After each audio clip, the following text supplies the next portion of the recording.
Hello all, mathematics favourite subject ആയിട്ടുള്ള ആളുകൾക്ക് മാത്തമാറ്റിക്സിൽ ഒരു കരിയർ പെർസ്യൂ ചെയ്യണമെന്നുണ്ടെങ്കിൽ അത് മേ ബി ജോബ് ആവാം, റിസർച്ച് ആവാം. അതിന് ഇന്ത്യയിൽ ഏറ്റവും ഫേമസ് ആയിട്ടുള്ള ഏറ്റവും റെപ്യൂട്ടഡ് ആയിട്ടുള്ള രണ്ട് ഇൻസ്റ്റിറ്റ്യൂട്ടുകളാണ് ISI and CMI, Indian statistical ഇൻസ്റ്റിറ്റ്യൂട്ടും അതുപോലെ തന്നെ ചെന്നൈ മാത്തമാറ്റിക്കൽ ഇൻസ്റ്റിറ്റ്യൂട്ടും. ഇവിടെയൊക്കെ നമ്മൾ IITസും NITസും പോലെ ഒരുപാട് കുട്ടികൾ എന്ത് ചെയ്യാറില്ല, അഡ്മിഷൻസ് എടുക്കാറില്ല. ഇവരുടെ പെർട്ടിക്കുലർ എക്സാംസ് എഴുതി ആ എക്സാംസ് ക്വാളിഫൈ ചെയ്യുന്ന വളരെ കുറച്ച് നമ്പർ ഓഫ് സ്റ്റുഡൻസ് മാത്രമാണ് ഈ ഇൻസ്റ്റിറ്റ്യൂട്ടുകളിലേക്ക് ഓരോ വർഷവും പഠിക്കാൻ പോകാറുള്ളത്. വളരെ ലിമിറ്റഡ് നമ്പർ ഓഫ് കോഴ്സുകൾ മാത്രമേ എന്ത് ചെയ്യുള്ളൂ, അവൈലബിൾ ആയിട്ടുള്ളൂ. പക്ഷേ ഇവിടുന്ന് പഠിച്ചിറങ്ങുന്ന ആളുകൾക്ക് ഇൻഡസ്ട്രിയിലായാലും അതുപോലെ തന്നെ അക്കാഡമിക്സിൻ്റെ ഏരിയയിലായാലൊക്കെ വളരെ ഹൈ ഡിമാൻഡാണ് എല്ലാ വർഷവും ഉണ്ടാവാറുള്ളത്. കാരണം ഇന്ത്യയിൽ തന്നെ മാത്തമാറ്റിക്സിന് ഏറ്റവും അറിയപ്പെടുന്ന രണ്ട് സ്ഥാപനങ്ങൾ. അപ്പോൾ ഇവിടേക്കുള്ള അഡ്മിഷൻസ് എങ്ങനെയാണ്, അതിൻ്റെ ടൈം ആയിട്ടുണ്ട്, അപ്ലൈ ചെയ്യേണ്ട ടൈം ആയിട്ടുണ്ട്.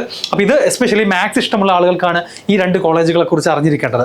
അപ്പോൾ നമ്മൾ നോക്കുകയാണെന്നുണ്ടെങ്കിൽ ആദ്യം ISI, ഇന്ത്യൻ സ്റ്റാറ്റിസ്റ്റിക്കൽ ഇൻസ്റ്റിറ്റ്യൂട്ട്. ഇത് ഇന്ത്യയിൽ തന്നെ one of the most prestigious institute ആണ് to pursue mathematics and statistics. ഇത് രണ്ടും പഠിക്കാൻ ഇന്ത്യയിലെ ബെസ്റ്റ് സ്ഥാപനമാണ് നമുക്ക് ഡെഫിനറ്റ്ലി പറയാം. അതുപോലെ തന്നെ IITs പോലെ തന്നെ ഇന്ത്യയിലെ പ്രീമിയർ ഇൻസ്റ്റിറ്റ്യൂട്ടുകളുടെ ലിസ്റ്റിൽ ആരുണ്ട്, ISI എന്ന് പറയുന്ന സ്ഥാപനം എല്ലാ ലിസ്റ്റിലും നിങ്ങൾക്ക് കാണാൻ സാധിക്കും.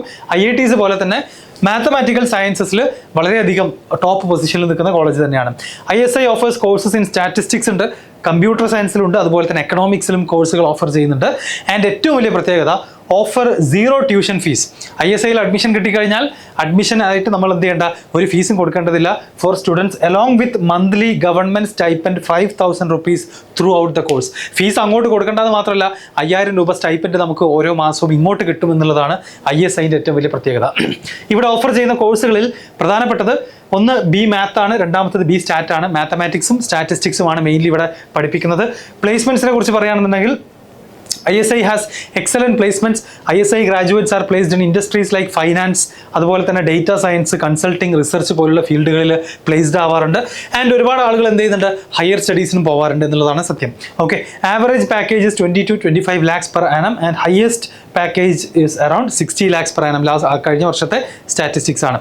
സോ ചുരുക്കി പറഞ്ഞാൽ മാത്സ് വളരെ ഡീപ്പായിട്ട് പഠിക്കാനും റിസർച്ച് ചെയ്യാനൊക്കെ ആഗ്രഹമുള്ള, മേ ബി അത് ഉപയോഗിച്ചിട്ട് തന്നെ ഭാവിയിൽ നല്ല ജോലിയിൽ പ്രവേശിക്കാൻ ആഗ്രഹിക്കുന്ന ആളുകൾ, അല്ലെങ്കിൽ ഫ്യൂച്ചറിൽ നിങ്ങൾ മാത്തമാറ്റിക്സിൽ തന്നെ റിസർച്ച് മേ ബി പുറത്ത് പോയിട്ടോ അല്ലെങ്കിൽ IIScയിൽ പോയിട്ടോ ഒക്കെ കണ്ടിന്യൂ ചെയ്യാനൊക്കെ പറ്റുന്ന ആളുകൾക്കുള്ള ബെസ്റ്റ് ഓപ്ഷൻ തന്നെയാണ് ISI എന്ന് പറയുന്നത്.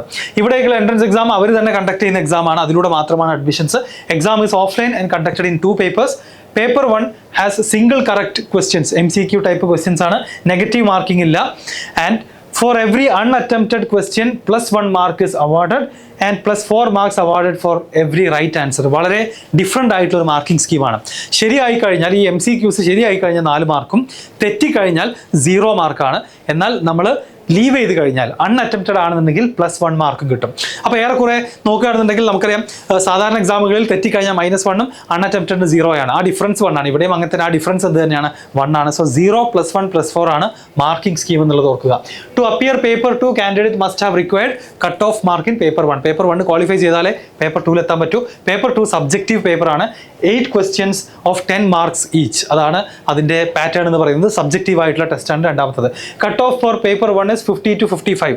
ഫോർ ജനറൽ കാറ്റഗറി യൂഷ്വലി വരാറുള്ളത് 50-55 മാർക്ക് വാങ്ങണം. അതുപോലെ തന്നെ പേപ്പർ 2 ആണെന്നുണ്ടെങ്കിലോ ഒരു 30-40 മാർക്ക് കിട്ടിയാൽ തന്നെ നമുക്ക് ക്വാളിഫൈ ചെയ്യാൻ സാധിക്കുമെന്നുള്ളതാണ് പ്രത്യേകത. അപ്പോൾ തന്നെ അറിയാം, 80 മാർക്കിൻ്റെ പേപ്പറിൽ 30 to 40 കിട്ടിയാൽ തന്നെ നമുക്ക് അഡ്മിഷൻ കിട്ടുന്നുണ്ടെങ്കിൽ ആ എക്സാം എത്രത്തോളം ടഫ് ആയിരിക്കും എന്നുള്ളത് നിങ്ങൾക്ക് ഈസിലി ആലോചിച്ചാൽ മനസ്സിലാകും. രണ്ടാമത്തത് CMI, ചെന്നൈ മാത്തമാറ്റിക്കൽ ഇൻസ്റ്റിറ്റ്യൂട്ട് ആണ്.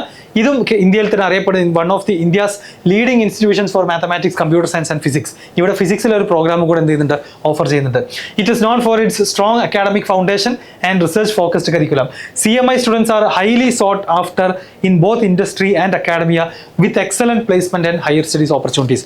രണ്ടിനുള്ള ഓപ്പർച്യൂണിറ്റീസും ഹയർ സ്റ്റഡീസിനും പ്ലേസ്മെന്റിനുമുള്ള ഓപ്പർച്യൂണിറ്റീസ് CMI ഒരുക്കി തരാറുണ്ട്. The institute nurtures analytical thinking, അതുപോലെ തന്നെ problem solving skills, making it a top choice for math and science enthusiasts ആയിട്ടുള്ള കുട്ടികളുടെ one of the top choice ആണ് CMI എന്ന് പറയുന്നത്. ഇവിടെ BSc in mathematics and computer science offer ചെയ്യുന്നുണ്ട്. അതുപോലെ തന്നെ BSc ഇൻ മാത്തമാറ്റിക്സ് ആൻഡ് ഫിസിക്സും ഓഫർ ചെയ്യുന്നുണ്ട്. ആവറേജ് പാക്കേജ് ഒക്കെ 15 to 20 LP ആണ് വരാറുള്ളത്. പക്ഷേ കൂടുതൽ ആളുകളും ഹയർ സ്റ്റഡീസിനാണ് എന്ത് ചെയ്യാറുള്ളത്, CMIയിൽ നിന്നൊക്കെ പോകാറുള്ളത്. Top recruiters Jane Street, Adobe, Google, Microsoft, NVIDIA, DE Shaw and other top tech and finance ഫേമുകൾ എന്ത് ചെയ്യാറുണ്ട്, ഹയർ ചെയ്യാറുണ്ട്. Many students also choose to pursue higher studies or research at top universities in India and abroad like MIT, Princeton, IISc പോലുള്ള സ്ഥാപനങ്ങളിലൊക്കെ എന്ത് ചെയ്യാറുണ്ട്, ഇവിടുന്ന് പഠിച്ചിറങ്ങുന്ന ആളുകൾ ഹയർ സ്റ്റഡീസിന് വേണ്ടി പോകാറുണ്ട്. ഇവിടേക്കുള്ള എൻട്രൻസ് എക്സാമുകളും ഇവർ സ്വന്തമായിട്ട് കണ്ടക്ട് ചെയ്യുന്ന എക്സാം ആണ്. Entrance exam is A 3-hour pen and paper based exam ആണ്, and English is the only medium. There are 16 questions containing both objective and subjective questions. രണ്ടും കൂടെ മിക്സ് ചെയ്തിട്ടാണ് പേപ്പർ ഉണ്ടായിരിക്കുക. ടോട്ടൽ 100 മാർക്കിലാണ് വാല്യുവേഷൻ ഉണ്ടായിരിക്കുക. Okay, and അതിൻ്റെ pattern നമ്മൾ നോക്കുകയാണെന്നുണ്ടെങ്കിൽ part എയിൽ 10 ക്വസ്റ്റ്യൻസ് ഉണ്ടാകും, അതിൽ 40 മാർക്കാണ് അതിനുണ്ടായിരിക്കുക, അത് ഒബ്ജക്റ്റീവ് ആണ്. പാർട്ട് ബിയിലേക്ക് വരികയാണെങ്കിൽ 6 ക്വസ്റ്റ്യൻസ് 60 മാർക്കാണ്, സബ്ജക്റ്റീവ് ആയിട്ടുള്ള ക്വസ്റ്റ്യൻസ് ആണ് അതിലുണ്ടാവുക. Eligibility criteria candidate must have successfully completed +2 of higher secondary education എന്നുള്ളത് മാത്രമാണ് ക്രൈറ്റീരിയ.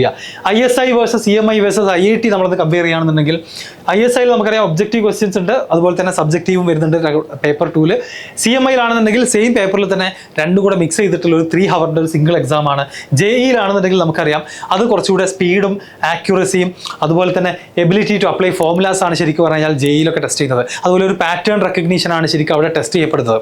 ഓക്കെ, എന്നാൽ ISIയിലും CMIയിലൊക്കെ സബ്ജക്റ്റീവ് എക്സാം വരുന്നതുകൊണ്ട് തന്നെ ഇൻഡെപ്ത് ആയിട്ടുള്ള മാത്തമാറ്റിക്സിലെ നോളജ് പ്രോപ്പറായിട്ട് എന്ത് ചെയ്യും അവിടുത്തെ എൻട്രൻസ് എക്സാമുകളിൽ ടെസ്റ്റ് ചെയ്യപ്പെടുന്നുള്ളതാണ് പ്രത്യേകത. ഡിഫിക്കൽട്ടി ലെവൽ നമ്മൾ ഈ 3 എക്സാമുകളിലേക്ക് കമ്പാരിസൺ നോക്കുകയാണെന്നുണ്ടെങ്കിൽ ISI generally considered the most difficult of the 3. ISIയുടെ എൻട്രൻസ് എക്സാം ആണ് ഈ 3 നമ്മൾ എടുക്കുകയാണെങ്കിൽ മാത്തമാറ്റിക്സിൽ ഏറ്റവും ടഫായിട്ട് വരാറുള്ളത്. Questions require a high level of mathematical maturity and strong problem solving skills. CMI falls somewhere between ISI and JEE in terms of difficulty. Questions require both conceptual understanding and application skills. JEE-ലാണെന്നുണ്ടെങ്കിൽ it varies depending on the subject. Mathematics section can be quite challenging, while physics and chemistry might be easier for some students. അപ്പോൾ നമുക്ക് അറിയുന്ന പോലെ തന്നെ ഫിസിക്സും കെമിസ്ട്രിയും JEEയിൽ ഒന്നുകൂടെ score ചെയ്യാൻ പറ്റും, maths challenging ആണ്. അപ്പോൾ ഈ മൂന്നിൻ്റെയും മാത്തമാറ്റിക്സ് CMIയുടെ എക്സാം ആയാലും ISI ആയാലും JEE ആയാലും മാത്സ് വളരെ ടഫ് തന്നെയാണ്. അതിൽ ഏറ്റവും ടഫായിട്ടുള്ളത് ISI ആണ്, പിന്നെ CMI വരെ, പിന്നെയാണ് എന്ത് വരിക JEE വരിക. ഇനി ISI ഇത് കമ്പാരിസൺ സീറ്റ് മാട്രിക്സ് നോക്കുകയാണെന്നുണ്ടെങ്കിൽ നമുക്കറിയാം IITസിൽ BTechൽ ടോട്ടൽ 17,000+ ആക്ച്വലി ഇപ്പം സീറ്റുകൾ അവൈലബിൾ ആണ്. ISIയിലാണെന്നുണ്ടെങ്കിൽ ടോട്ടൽ 140 സീറ്റുകൾ മാത്രമേ ഉള്ളൂ. 20,000 ആളുകളൊക്കെയാണ് ഏകദേശം അപ്ലൈ ചെയ്യാറുള്ളത്. പക്ഷേ JEEയിൽ നമുക്കറിയാം 15 ലക്ഷം കുട്ടികൾ JEE മെയിൻ എന്ത് ചെയ്യാറുണ്ട്, ടോട്ടലി അപ്ലൈ ചെയ്യാറുണ്ട്. അപ്പോൾ അതിൻ്റെ സെലക്ഷൻ റേഷ്യോ ആണ് നിങ്ങൾ ഈ കാണുന്നത്. അതുപോലെ തന്നെ CMIയിൽ ടോട്ടൽ 35 സീറ്റുകളാണ്. BSc honours mathematics and computer സയൻസിൽ 35 സീറ്റാണ്. അതിൽ 3000 ആളുകൾക്ക് എന്ത് ചെയ്യാറുള്ളൂ, എക്സാം എഴുതാറുള്ളൂ. 1:86 ആണ് സെലക്ഷൻ റേഷ്യോ എന്ന് പറയുന്നത്. അപ്പോൾ ഇനി പ്ലേസ്മെൻറ്റുകൾ നോക്കുകയാണെന്നുണ്ടെങ്കിൽ നമുക്കറിയാം ISIയിൽ ഫൈനാൻസ് വരാറുണ്ട്, അനലിറ്റിക്സ് വരാറുണ്ട്, ബിസിനസ് അനലിസ്റ്റ് തുടങ്ങിയ റിസ്ക് അനലിസ്റ്റ് തുടങ്ങിയ റോളുകളിലേക്കൊക്കെ കുട്ടികളെ പ്ലേസ് ചെയ്യാറുണ്ട്. CMIയിലാണെന്നുണ്ടെങ്കിൽ സോഫ്റ്റ്വെയർ ഡെവലപ്മെൻറ്റും സെമി കണ്ടക്ടേഴ്സും ഇൻവെസ്റ്റ്മെന്റ് ബാങ്കിങ് അനലിറ്റിക്സിലേക്കൊക്കെ എന്ത് ചെയ്യാറുണ്ട്, പ്ലേസ്മെന്റ്സ് കിട്ടാറുണ്ട്. IITസിലാണെന്നുണ്ടെങ്കിൽ എല്ലാ ഫീൽഡുകളിലേക്കും, കോർ എഞ്ചിനീയറിംഗ് ഫീൽഡുകളിലേക്കും ടെക്നോളജിയിലേക്കും IT സോഫ്റ്റ്വെയർ എല്ലാ ടൈപ്പ് ഓഫ് ഫീൽഡുകളിലേക്കുള്ള പ്ലേസ്മെന്റ്സ് എവിടെ നിന്ന് കിട്ടാറുണ്ട്, IITസിൽ നിന്ന് കിട്ടാറുണ്ട്. ഇനി ഇന്ത്യൻ സ്റ്റാറ്റിസ്റ്റിക്കൽ ഇൻസ്റ്റിറ്റ്യൂട്ടിലെ ഡേറ്റുകൾ ഞാനൊന്ന് പറയാം. അതിൽ നിങ്ങൾ നോക്കേണ്ടത് ISIക്ക് ഫെബ്രുവരി 28-നാണ് അപ്ലിക്കേഷൻ ഫോം റിലീസായത്. ലാസ്റ്റ് ഡേറ്റ് മാർച്ച് 26-നാണ് അപ്ലൈ ചെയ്യേണ്ടത്.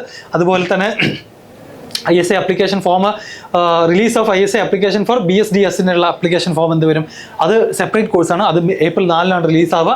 അത് അപ്ലൈ ചെയ്യേണ്ട ലാസ്റ്റ് ഡേറ്റ് മെയ് 31-നാണ്. അതുപോലെ തന്നെ എൻട്രൻസ് ടെസ്റ്റിൻ്റെ അഡ്മിറ്റ് കാർഡ് വരുന്നത് ഏപ്രിലായിരിക്കും. ആൻഡ് എക്സാം ISIയുടെ അഡ്മിഷൻ ടെസ്റ്റ് മെയ് 11-നാണ് വരുന്നത്, പ്രത്യേകം നോട്ട് ചെയ്യാം. അതുപോലെ CMIയുടെ കാര്യം പറയുകയാണെന്നുണ്ടെങ്കിൽ മാർച്ച് 3-ന് സ്റ്റാർട്ട് ചെയ്തു. ലാസ്റ്റ് ഡേറ്റ് ഏപ്രിൽ 15-ആണ്. ഏപ്രിൽ 15-നാണ് അപ്ലൈ ചെയ്യേണ്ട അവസാന ദിവസം. CMIൻ്റെ അഡ്മിറ്റ് കാർഡ് വരുന്നത് മെയ് 17-നും അതുപോലെ തന്നെ എൻട്രൻസ് എക്സാം വരുന്നത് മെയ് 24-നുമാണ്. ഈ ഡേറ്റുകൾ ഓർത്ത് വെക്കുക. സോ താല്പര്യമുള്ള ആളുകൾ, BSDS എന്ന് പറയുന്നത് bachelor of statistical data science എന്ന് പറയുന്ന പ്രോഗ്രാമാണ്. അതിൻ്റെ ആപ്ലിക്കേഷൻ കുറച്ച് കഴിഞ്ഞിട്ടാണ് വരുന്നത്. സോ മാത്സിൽ ഇഷ്ടമുള്ള ആളുകൾക്ക് ഡെഫിനറ്റ്ലി ഇതിനെക്കുറിച്ച് ആലോചിക്കാവുന്നതാണ്. ISIൻ്റെ അഡ്മിഷൻ ടെസ്റ്റിനുള്ള മെയിൽ കാറ്റഗറിയിലുള്ള ഫീസ് 1,500 രൂപയാണ്. ഫീമെയിൽ സ്റ്റുഡൻസിന് 1000 രൂപയും, SC ST OBC NCL തുടങ്ങിയ കാറ്റഗറിക്ക് 750 റുപ്പീസുമാണ് ഫീസ് വരുന്നത്. CMIയുടെ അഡ്മിഷൻ ടെസ്റ്റ് ആണെന്നുണ്ടെങ്കിലോ 1000 രൂപയാണ് എല്ലാ ആളുകൾക്കുമുള്ള അഡ്മിഷൻ ടെസ്റ്റ്. ഈ 2 ലിങ്കുകളിൽ നിങ്ങൾക്ക് എന്ത് ചെയ്യാം, രജിസ്റ്റർ ചെയ്യാം, അപ്ലൈ ചെയ്തുകൊണ്ട് എക്സാം എഴുതാവുന്നതാണ്. അപ്പോൾ ഇതിനുള്ള പ്രിപ്പറേഷൻ സത്യം പറഞ്ഞു കഴിഞ്ഞാൽ നമ്മൾ അഡീഷണൽ ആയിട്ട് ചെയ്യേണ്ടതായിട്ടുണ്ട്. കാരണം നമ്മുടെ ഒരു JEE മെയിൻ ലെവൽ മാത്തമാറ്റിക്സ് പോരാ ISIക്കും CMIക്കും. അതുകൊണ്ട് തന്നെ അപ്ലൈ ചെയ്യുന്ന ആളുകളുടെ എണ്ണം കുറവാണ്. സോ ഇതിൽ എസ്പെഷ്യലി മാത്സിൽ വളരെ പാഷനേറ്റ് ആയിട്ട് ഇന്ത്യയിലെ തന്നെ ഏറ്റവും ബെസ്റ്റ് മാത്തമാറ്റീഷ്യൻസ് പഠിക്കുന്ന സ്ഥാപനത്തിൽ പോയിട്ട് മാത്സിൽ റിസർച്ച് ചെയ്യണം എന്നൊക്കെ ആഗ്രഹമുള്ള ആളുകൾക്ക് ഡെഫിനറ്റ്ലി പ്ലാൻ ചെയ്ത് തുടങ്ങാവുന്ന സ്ഥാപനം തന്നെയാണ്.